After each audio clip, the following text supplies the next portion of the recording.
2, I'm going to ask my debate team to enter the stage. Let's give them a round of applause.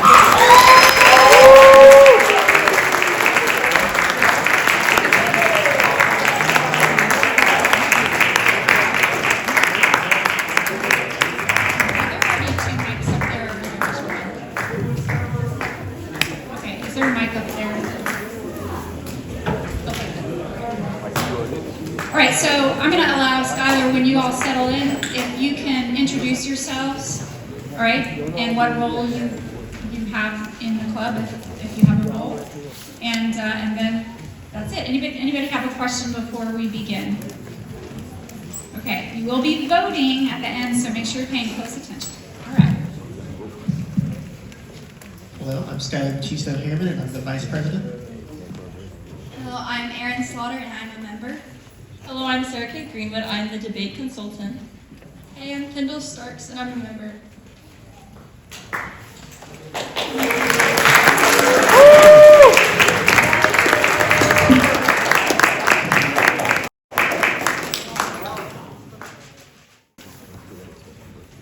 It is because we agree with Dr. Martin Luther King in the position that justice too long delayed is justice denied that we feel today that we feel compelled to affirm today's resolution. Resolved, in the United States, plea bargaining is just.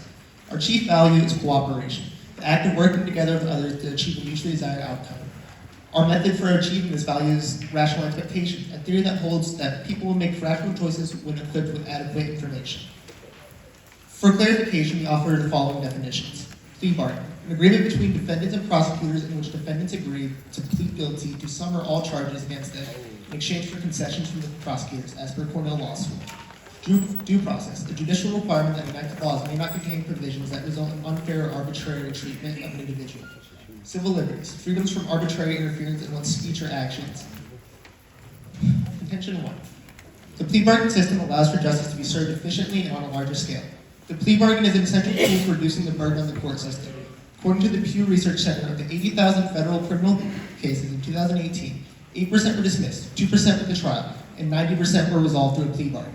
Additionally, this statistic only accounts for federal cases, and it's estimated that the amount of cases resolved in state courts is even higher through plea bargaining. The courts would be overwhelmed and swarmed by more cases than they could possibly handle without plea bargaining. District prosecutors would be unable to do their job effectively. Already overwhelmed public defenders would be incapable of handling the number of cases brought to trial each year. Without plea bargains, the justice system can't dispense justice, provide closure to victims, or even work towards rehabilitating criminals. Furthermore, plea bargaining protects our 14th Amendment right to due process. According to the American Bar Association, plea bargaining became popular because the need to address the overburdened court systems was particularly pressing in 1970 because of the due process revolution of the 1970s. The due process revolution is an era of the United States court history where decisions made by the Supreme Court advanced civil liberties, especially as they pertain to the rights of the accused. The three most famous decisions to come out of this are Miranda v. Arizona, which required police to read Miranda rights to suspects, Mapp v. Ohio, which prevents evidence obtained illegally from being admissible in court, and Duncan v. Louisiana, which extended the right to the jury trial of state courts. These are civil liberties that few would rather live without. But with the expansion of civil liberties, the court is slow. Does this mean we should roll back these civil liberties? No. Instead, there must be a level of cooperation between the accused and the courts. Plea bargaining is the most effective way to achieve this cooperation. Contention 2. Plea bargaining allows for more appropriate sentences. American prisons are notoriously brutal, so we should exercise extreme caution when sentencing convicted criminals. While criminals must be punished, it is important that the punishment does not outweigh the crime. However, sentencing for the same crime may vary greatly. For example, as per DEA, felony drug trafficking of Schedule II substances, i.e. cocaine, crack, and PCP, can carry sentences of between 5 to 40 years. This level of variance is massive, and a criminal can spend the rest of their life in prison for a first-time offense. An 18-year-old felon with a bad crowd can rot in federal prison until their twilight years. This is where plea deals come in. The plea bargain allows criminals who are facing harsh sentences to negotiate a reasonable sentence with experienced certain prosecutors. Moreover, while the jury trial is a beautiful part of the American legal system, it's not without its flaws. Both defendants and prosecutors going to trial is a huge gamble. The jury trial introduces common folk, unfamiliar with the law and legal proceedings, into the courts. This allows for biased step into court proceedings. According to the Library of Medicine, psychological research has shown that jurors are not rational and can reach inaccurate decisions by being biased by certain factors. In complex cases, plea bargains are a pragmatic way for defendants to negotiate an appropriate punishment. Criminals know what they've done. Judges and prosecutors are experts in the law. Pleas are a way for defendants to repent for their crimes and cooperate with judges and prosecutors to get the most appropriate consequences without depending on potentially unreliable jurors. In conclusion, cooperation is a foundational principle of our justice system, and plea bargaining are just another way for defendants to cooperate with prosecutors and judges. Plea bargains are optional but still result in 90% of cases. This is because plea bargains work. They provide just consequences for lawbreakers, ease the burden of the courts, and provide closure to victims of crimes. Without plea bargains, the American justice system cannot function. Rest.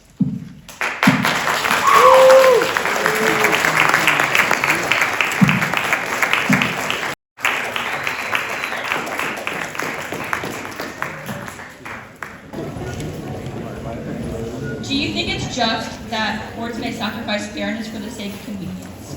I don't think that court sacrifices fairness for convenience. But when you go through a plea bargain, we're not examining evidence, we're not examining the situation around things. How do you think that brings justice and fairness? The plea bargain is optional. If a criminal wants to take it, it's because they've committed the crime. How is it optional when if they don't take the plea bargain, they are pressured into sentences that are 9 to 10 times worse? That's not a choice, that's coercion. It's a level of cooperation, not coercion. How is that a level of cooperation when the sentence is 9 to 10 times higher for the same exact crime? Because it's still optional. They don't have to take the plea bargain if they don't wish to. If they believe that they can make a just argument for their innocence, they can do that by the trial. If plea bargaining truly improves efficiency, why have court backlogs grown by nearly 40% nationwide, despite 90% of convictions coming from plea deals? The chief expansion in the court backlogs is the expansion of civil liberties, not the plea bargain system. The plea bargain system came as a result of those expansions. Thank you. Do you think it's fair that the prosecution holds almost all the power in plea deals, determining charges, sentences, and leverages? Yes, because the prosecutor is very experienced with the law. Then how do you think that's just for the defendant? Because they're letting someone who's experienced with the law dictate their punishment. And again, I must reiterate that a plea bargain is completely optional. As I have repeated, it is coercion. It is not a choice. It's coercion because it is 9 to 10 times harsher. But we can move on. Thank you. You've argued that plea bargaining is needed to dispense justice, bring closure to the victims, and allow for rehabilitation of defendants. Would you take a world filled with injustice in exchange for closure? Please repeat the question. You've argued that plea bargaining is needed to dispense justice, bring closure to victims, and allow for rehabilitation of defendants. Would you take a world filled with injustice in exchange for closure? No, I don't believe plea bargains do that. Can you elaborate on that? I think that plea bargains allow for people who know they've committed a crime to repent for their crime and receive an appropriate sentence. How are they taking accountability when they could possibly be getting a sentence that is much less than what they actually deserve for their crime? And how do you think that brings closure to the victims of the crime? The same way that you can receive a sentence that's far harsher when you go to trial. The justice system isn't perfect, but plea bargains are a pragmatic way of resolving cases. If an innocent person takes a plea deal because they fear a harsher sentence, is that a fair or coercive outcome? If an innocent person takes a plea deal, they can always appeal their sentence. But wouldn't that just cost more money to the courts for them to go back to court? They can still appeal the sentence. It doesn't matter about how much money it costs the Well, court. that doesn't erase the fact that it's coercion. How is it coercion? Because the sentences go from 9 to 10 times harsher for the exact same crime, just for them exercising their constitutional right to a trial. Because when you admit to a crime through plea bargaining, you're showing that you feel bad, that you're repenting for the crime.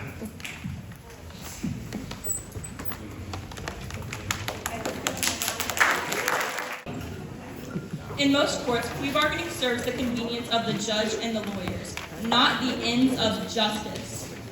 The words of America's 39th president, Jimmy Carter, highlight the lack of true justice in the plea bargaining system.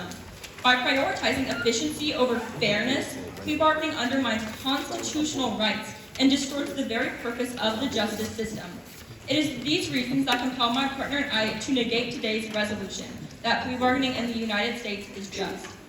Our value in this debate is deontology, defined by the Oxford Dictionary as the ethical framework that judges actions based on whether they uphold moral duties and principles.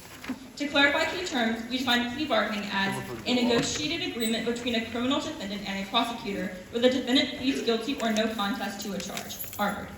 The Fifth Amendment means that a criminal cannot be forced to testify against themselves, and the government must provide them with fair legal proceedings. The Constitution.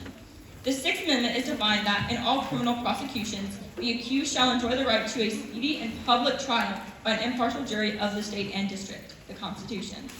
The Eighth Amendment prevents the government from requiring excessive bails and fines and prohibits cruel and unusual punishments. The Constitution.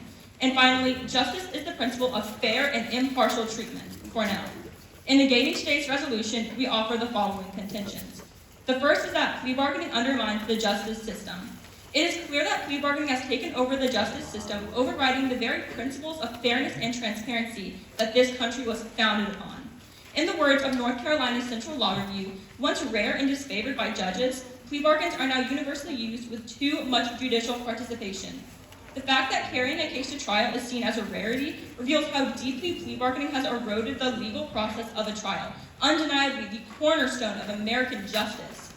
According to the American Bar Association, approximately 98% of federal convictions and 94% of state convictions now result in plea deals rather than jury trials. This means that almost no defendant receives a full hearing. Instead, prosecutors and defense attorneys negotiate sentences in private, effectively turning the courtroom into a bargaining table. Furthermore, the Innocence Project found that 1 in every 5 individuals had pled guilty to crimes they didn't commit. When defendants plead guilty out of fear instead of fact, the system has already failed in its most basic purpose, to find the truth. The culture of bargaining additionally erodes accountability. When cases are resolved behind closed doors, evidence isn't tested, misconduct goes unseen, and systematic errors remain hidden. The Brennan Center for Justice in 2021 reported that plea deals have allowed police and prosecutorial errors to persist unchecked. Moreover, the supposed justification for plea bargaining, efficiency, is misleading. A 2022 Bureau of Justice Statistics analysis revealed that despite 90% of cases ending in pleas, court backlogs have continued to grow nationwide by 39% or more in some state courts, thus resulting in a cycle where efficiency becomes the excuse for mass processing, not justice. If justice becomes something that you can bargain for, it stops being justice at all. Our second contention is that plea bargaining opposes Americans' constitutional rights. Plea bargaining harms 3 key constitutional rights, including the 5th, 6th, and 8th Amendments. The 5th Amendment is highlighted by University of Mississippi professor William Berry as the right to abstain from self-incrimination, guaranteeing that the accused does not have to prove their innocence. Rather, the government must prove that they are guilty. By pleading guilty, the defendant is essentially admitting to the crime, which is a form of self-incrimination. The plea bypasses the government's constitutional obligation to prove guilt beyond a reasonable doubt in trial. Additionally, a paper published from Columbia University affirms that the concept of plea bargains does away with the Constitution's precepts of fairness, as it presumes guilt, allowing the accused to make a deal before their case can be fully concluded in a trial. This is in tension with the 5th Amendment's protection against self-incrimination. Furthermore, the 6th Amendment means that in all criminal prosecutions, the accused shall enjoy the right to a speedy and public trial by an impartial jury of the state and district. Plea bargaining circumvents this right entirely, as it replaces public justice with private negotiation, coercing defendants into surrendering their rights under the pressure of severe sentencing. As clarified before, approximately 98% of federal convictions and 94% of state convictions now result in plea deals rather than jury trials. This means that the right to a trial, one of the Constitution's most fundamental protections, has become nearly obsolete in practice. As the Columbia Undergraduate Law Review notes, a plea bargain prevents a fair trial from naturally running its course, enabling the prosecution to play the judge, jury, and executioner all at once. Plea bargaining not only undermines the right to a fair trial, but to an impartial jury, as the jury becomes a single prosecutor. Finally, beyond denying a fair trial, plea bargaining is heavily based on threatening coercion, which contradicts the 8th Amendment, prohibiting cruel and unusual punishments. While the amendment is often interpreted as a protection against physical cruelty, the principle also applies to disproportionate punishments. Tina Wan from University of Southern California Law School reveals that during the plea bargaining process, prosecutors generally threat defendants with increased charges or more severe sentences if they do choose to go to trial. These increased sentences are roughly 3 times higher than plea sentences for the same crime, and sometimes as much as 8 or 9 or 10 times higher, according to the National Association of Criminal Defense Lawyers. The threat of excessively extreme sentences amounts to psychological coercion. It punishes the act of seeking justice. For example, In 2006, George Alvarez was charged with assaulting a prison guard while awaiting trial. He knew he didn't do it. The guards attacked him, but the 10-year mandatory minimum at trial scared him so much that he pled guilty. Little did he know that the government had a video proving his innocence, but they buried it long enough for the prosecutor to extract the plea first. The Eighth Amendment's central purpose is to prevent government abuse of power through punishment. Plea bargaining, by leveraging disproportionate threats, does the opposite, as it weaponizes punishment against victims for exercising their own constitutional rights. Our value in this debate is deontology, which judges actions based on whether they uphold moral principles.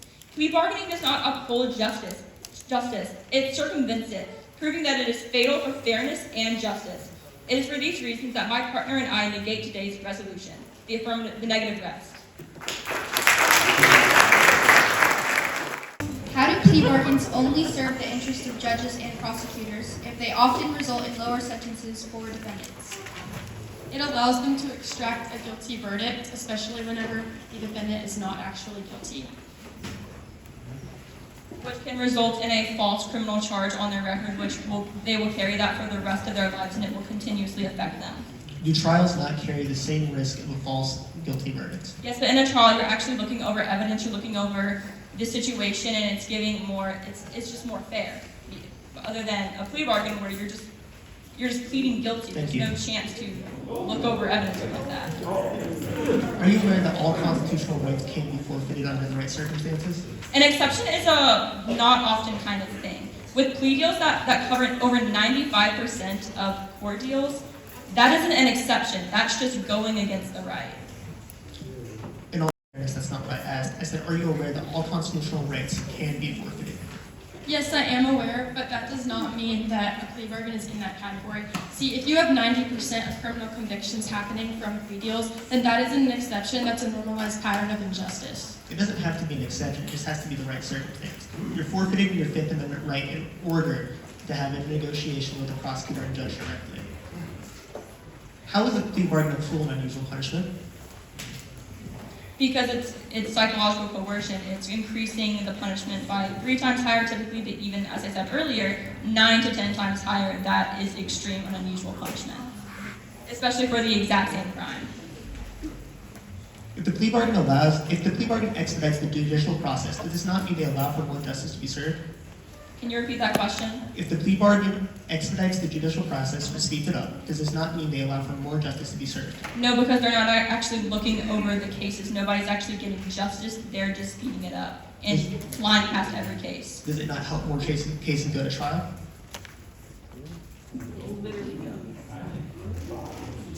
They don't go to trial. Yes, but because there are cases that are being resolved quickly, does it not help people with real cases, real arguments for their defense to go to trial? We are talking about justice for all in this debate, and you are saying that some cases are more important than others. That is not justice. That is Some cases are prioritizing more other important people. than others. I think we can all agree on that. Can you repeat that? I think some cases are more important than others. I think everyone here can agree on that. But this is talking about justice for all in the United States. So you're saying that It's whether or in order to do plea bargains, we should give up justice for other people who have lesser crimes. No, we should allow people to cooperate directly with That is what you judges. just said, that some crimes are more important than others. Yeah, because we allow people to cooperate directly with judges and prosecutors to expedite their cases so people with real arguments for their defense can go to trial. Everybody deserves a fair argument.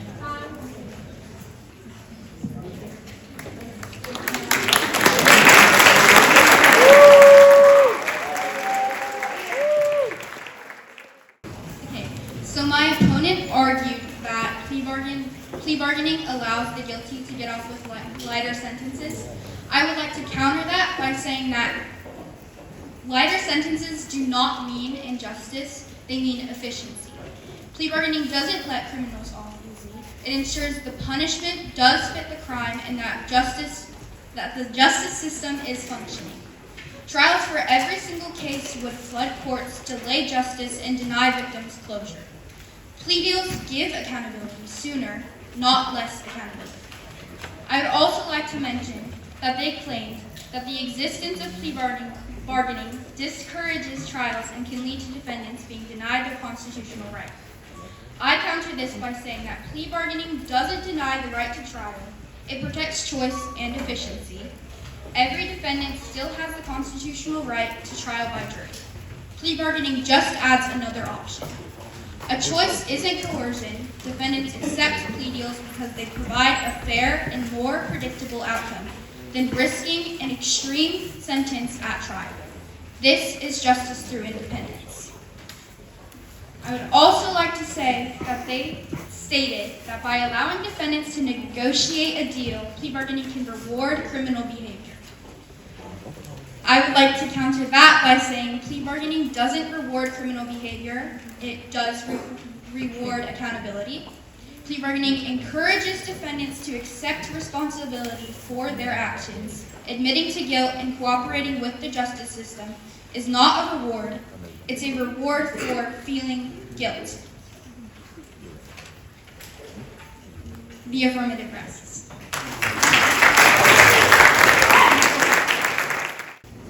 The affirmative insists that plea bargaining benefits all involved parties through saving the court's time, allowing for efficient trials, which result in no retrials or hung juries. However, this disenfranchises the accused from being allowed due process, which requires legal matters to be resolved according to principles which ensure fair treatment of the defendant. Additionally, efficiency does not equate to justice, meaning that a trial being held at a faster pace does not mean the outcome is just. The Bureau of Justice estimates that plea deals conclude 95% of trials, resulting in mass incarceration levels. There are nearly 2 million people incarcerated in the United States currently, according to an article published by Prison Policy. Given those statistics, approximately 1,900,000 people who are incarcerated as we speak were not given a fair trial and therefore the opportunity to plead their case, which means that our justice system is failing to do its job.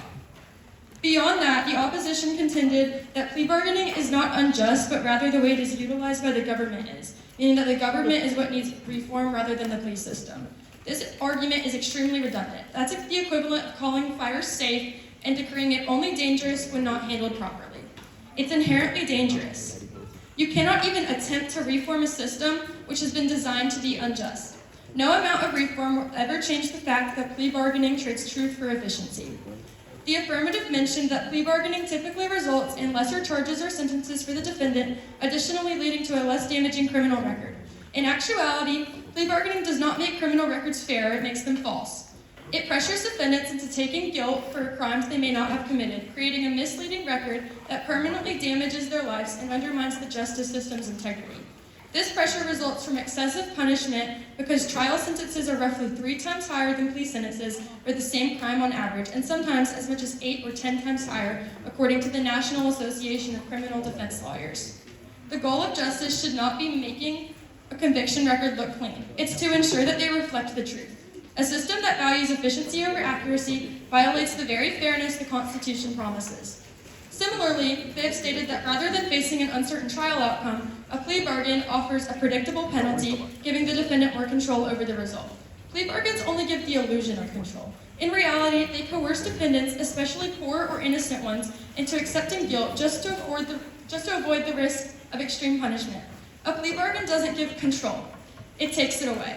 As the National Association of Criminal Defense Lawyers has found, the difference between a plea deal and a trial can be triple the sentence. So people aren't choosing pleas. They're being cornered or coerced into them. Real control means a fair trial, not forced negotiation. Furthermore, our opposition has contended that plea bargaining requires the defendant to take accountability for their actions, which makes them feel guilt and remorse for what they did while suffering a consequence. That logic is quite faulty, considering that plea bargaining does the exact opposite of sparking remorse in the accused. It puts people behind bars that don't belong there by threatening them with a heightened punishment as an ultimatum if they do not choose to plea, while also incentivizing those who do belong there to continue to commit crimes once they are released through giving them less punishment. The affirmative has decided that plea bargaining allows prosecutors to focus their attention and resources on crimes which are actually serious rather than smaller crimes. Consequentially, this provides prosecutors with entirely too much power to rule over the cases, which leads to coercion, as we have previously discussed. Prosecutors abuse their power by promoting an extremely harsh sentence if the defendant refuses to accept their plea bargaining. Additionally, the opposing side tells us that plea deals help the accused avoid potentially biased jurors. When defendants skip a trial, this doesn't fix any type of bias held by juries. It actually continues to hide that issue and allow it to be swept under the rug. People of minority races especially often feel pressured to agree to a plea deal due to being fearful that racism will occur if they enter the courtroom, which has been known to happen.